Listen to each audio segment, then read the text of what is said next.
बेहतरीन drama serial बेरंग के इस एपिसोड में आप देखेंगे कि अफान एनी से कहता है कि एनी रोज रोज की तुम्हारी ये जिल्लत मुझसे नहीं देखी जाती। तुम जितनी मर्जी कोशिश करती हो कि तुम्हारी बहन तुम्हारे साथ ठीक हो जाए, लेकिन देखो मुझे नहीं लगता कि वो लड़की तुम्हारे साथ ठीक हो सकती है।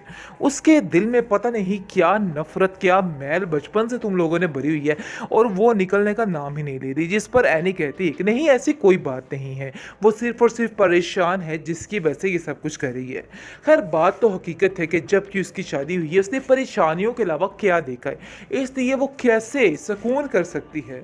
आगे से आप देखेंगे कि वो उसको साफ साफ कहती है कि भाई एमल के बारे में आइंदा से ऐसी कोई बात मत कीजिएगा, क्योंकि जिस दौर से वो गुजर रही है मैं भी उस दौर से गुजरी, और मुझे पता है कि ये सब कुछ हैंडल करना कितना मुश्किल है, और इस चीज़ का मुझे बड़े अच्छे तरीके से अंदाज़ा भी है।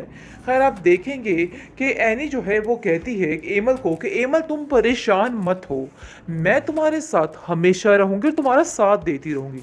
तुम्हें परेशान होने की या घबराने की कोई भी ज़रूरत नहीं है।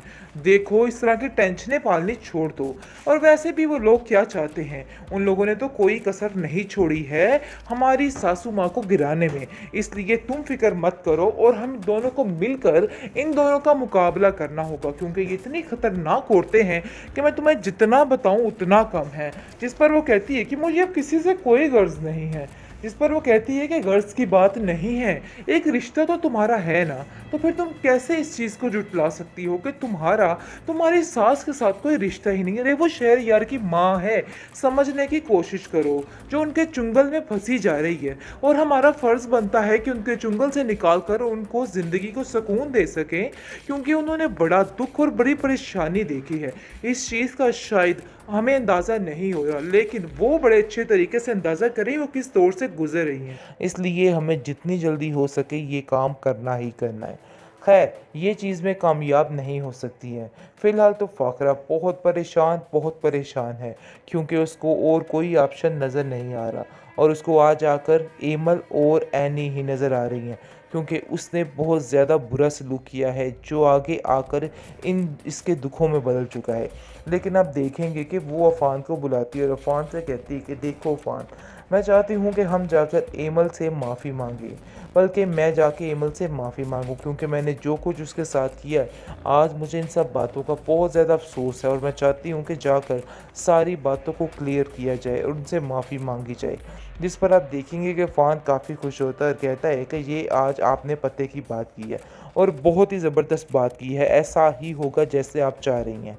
इसलिए आप बिल्कुल परेशान मत हो, सब कुछ ठीक हो जाएगा। हम जाकर उससे माफ़ी मांगेंगे और सब कुछ ठीक कर देंगे।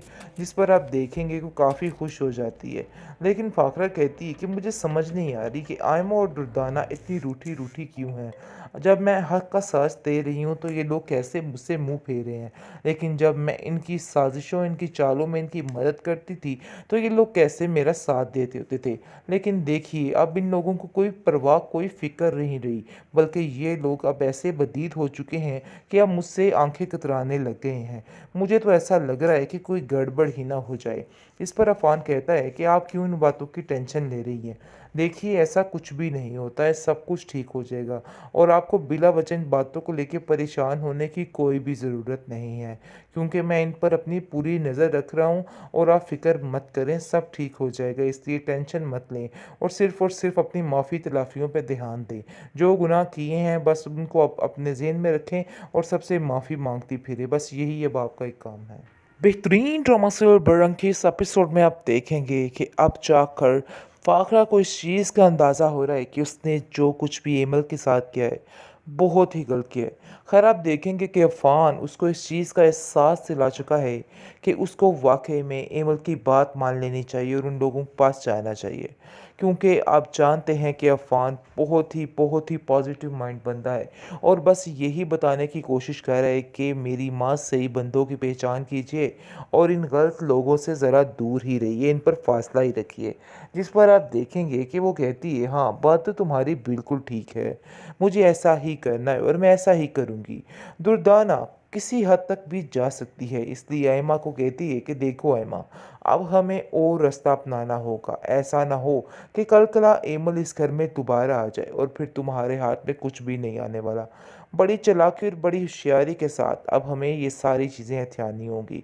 यानी कि जो घी है अगर वो सीधी उँगली से नहीं निकला तो उँगली को टेढ़ा करना पड़ता है। तो समझो अब अपनी उँगली जो है तैयार कर लो टेढ़ी करने के लिए। क्योंकि आप देखेंगे कि आयमा बड़ी ही चालाक और अपनी माँ से 10 हाथ आगे और कहती है कि हमें खाला जान की इस तबीयत का फ़ायदा उठाते हुए एक काम तो करना है और जाकर अब हमें पेपर जो हैं प्रॉपर्टी के वो चुराने और सब कुछ अपने नाम करना है। यानी कि जो हमारा मकसद रहा है, इस लालची औरतों का जो मकसद रहा है, बस ये औरतें यही करना चाह रही हैं और इनका कोई भी मकसद नहीं है। जिस पर आप देखेंगे वो कहेगी कि कहीं ऐसा ना हो कि फ़ाखरा बेगम फिर होश में आ जाएं और फिर दोबारा काम जो है ख़राब हो जाए। उनके होश में आने से पहले पहले सारा कुछ कर लेना है और सारा कुछ हथिया लेना है, क्योंकि वो बहुत मुश्किल हो जाएगी। जिसको सुनकर आप देखेंगे कि वो कहती है, हाँ बात तो आपकी बिल्कुल ठीक है, क्योंकि ये औरत इतनी होशियार है, ये दोबारा ठीक होने में कुछ वक्त नहीं लगाएगी। इसलिए हमें जितनी जल्दी हो सके ये काम करना ही करना है। खैर ये चीज़ में कामयाब नहीं हो सकती है। फ़िलहाल तो फ़ाकरा बहुत परेशान है, क्योंकि उसको और कोई ऑप्शन नज़र नहीं आ रहा और उसको आज आकर एमल और एनी ही नज़र आ रही हैं, क्योंकि उसने बहुत ज़्यादा बुरा सलूक किया है जो आगे आकर इन इसके दुखों में बदल चुका है। लेकिन आप देखेंगे कि वो अफ़ान को बुलाती है और अफ़ान से कहती है कि देखो अफ़ान, मैं चाहती हूँ कि हम जाकर एमल से माफ़ी मांगें, बल्कि मैं जाके एमल से माफ़ी मांगूँ, क्योंकि मैंने जो कुछ उसके साथ किया है आज मुझे इन सब बातों का बहुत ज़्यादा अफसोस है और मैं चाहती हूँ कि जाकर सारी बातों को क्लियर किया जाए और उनसे माफ़ी मांगी जाए। जिस पर आप देखेंगे कि फ़ान काफ़ी खुश होता है और कहता है कि ये आज आपने पते की बात की है और बहुत ही ज़बरदस्त बात की है, ऐसा ही होगा जैसे आप चाह रही हैं। इसलिए आप बिल्कुल परेशान मत हो, सब कुछ ठीक हो जाएगा। हम जाकर उससे माफ़ी मांगेंगे और सब कुछ ठीक कर देंगे। जिस पर आप देखेंगे कि वो काफ़ी खुश हो जाती है। लेकिन फ़ाकरा कहती है कि मुझे समझ नहीं आ रही कि आयमा और दुर्दाना इतनी रूठी रूठी क्यों हैं। जब मैं हक का साथ दे रही हूँ तो ये लोग कैसे मुझसे मुंह फेर रहे हैं, लेकिन जब मैं इनकी साजिशों इनकी चालों में इनकी मदद करती थी तो ये लोग कैसे मेरा साथ देते होते थे। लेकिन देखिए अब इन लोगों को कोई परवाह कोई फ़िक्र नहीं रही, बल्कि ये लोग अब ऐसे बदीद हो चुके हैं कि अब मुझसे आंखें कतराने लग गए हैं।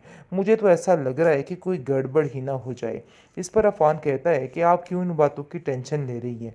देखिए ऐसा कुछ भी नहीं होता है, सब कुछ ठीक हो जाएगा और आपको बिला वजह इन बातों को लेके परेशान होने की कोई भी ज़रूरत नहीं है, क्योंकि मैं इन पर अपनी पूरी नज़र रख रहा हूँ और आप फ़िक्र मत करें, सब ठीक हो जाएगा। इसलिए टेंशन मत लें और सिर्फ अपनी माफ़ी तलाफ़ियों पे ध्यान दें।